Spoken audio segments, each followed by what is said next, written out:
दैत्य दंभिकासुर अपनी दूसरी गुत्थी कहना आरंभ करता है। सुनो राजा, सिंधुपुर राज्य पर समरवीर नाम का एक बड़ा दयालु और प्रतापी राजा राज करता था। वो अपनी प्रजा की हर यथासंभव मदद किया करता था। एक दिन उसके दरबार में एक बनिया अपने 3 अंधे पुत्रों के साथ आया। सबने राजा को प्रणाम किया। बनिया राजा से बोला, महाराज, मैं इस समय बहुत विपदा में हूँ, कृपया मुझे 1000 स्वर्ण मुद्राएं कर्ज दें, मैं 6 माह बाद वापस कर दूंगा। हे राजन, तब तक मैं इन स्वर्ण मुद्राओं के बदले अपने 3 बेटों को आपके पास गिरवी रख दूंगा। बनिए की बात सुन राजा बोला, आपके 3 पुत्र तो अंधे हैं, भला ये मेरे किस काम के? बनिया बोला, ऐसा न कहें राजन, मेरे 3 बेटे बहुत गुणी हैं। पहला लड़का घोड़ों की पहचान में अद्वितीय है, दूसरा लड़का आभूषणों का अद्भुत पारखी है और तीसरा लड़का शस्त्रों का पारखी है। बनिए की ये बात सुन राजा को बहुत आश्चर्य हुआ। बोला, पर ये कैसे संभव है? बनिया बोला, महाराज, मेरे बेटे स्पर्श और गंध के आधार पर कार्य करते हैं। अगर इनकी एक भी बात गलत निकले तो आप इनकी गर्दनें उड़ा देना और मेरे आने पर मुझे भी दंड देना। बनिए की बात से राजा समरवीर सहमत हो जाता है। उसने बनिए की मांग के अनुसार उसको 1000 स्वर्ण मुद्राएं दे दी।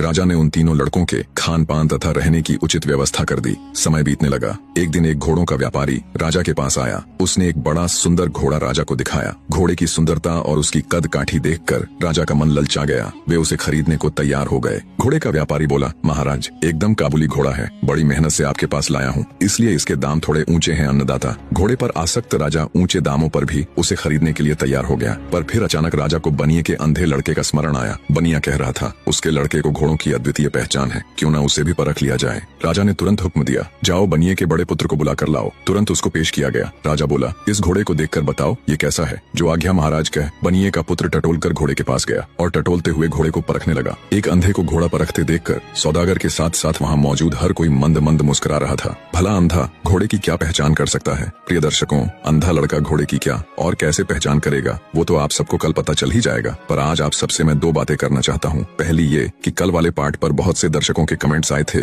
आपने वो कहानी बीच में छोड़कर दूसरी शुरू कर दी, तो उन भाइयों बहनों को बता दूं कि वो पार्ट भी इसी कहानी का हिस्सा है। जब पूरा देखोगे तो समझ आ जाएगा और मैं अपनी किसी भी कहानी को अधूरा नहीं छोड़ता। दूसरी बात ये कि हर रोज 3 मिनट का वीडियो बनाने में पूरा दिन लग जाता है। कई भाई कहते हैं कि डेली के 3 पार्ट लाओ, 4 पार्ट लाओ, तो अभी ऐसा पॉसिबल नहीं है मेरे प्रिय दर्शकों। अगर आप पेशेंस नहीं रख पा रहे हैं तो लॉन्ग वीडियो देख लिया करो, क्योंकि ज्यों ही स्टोरी के 8 से 10 पार्ट बन जाते हैं मैं उन्हें कंबाइन करके लॉन्ग वीडियो डाल देता हूँ। आप सबके इतने प्यार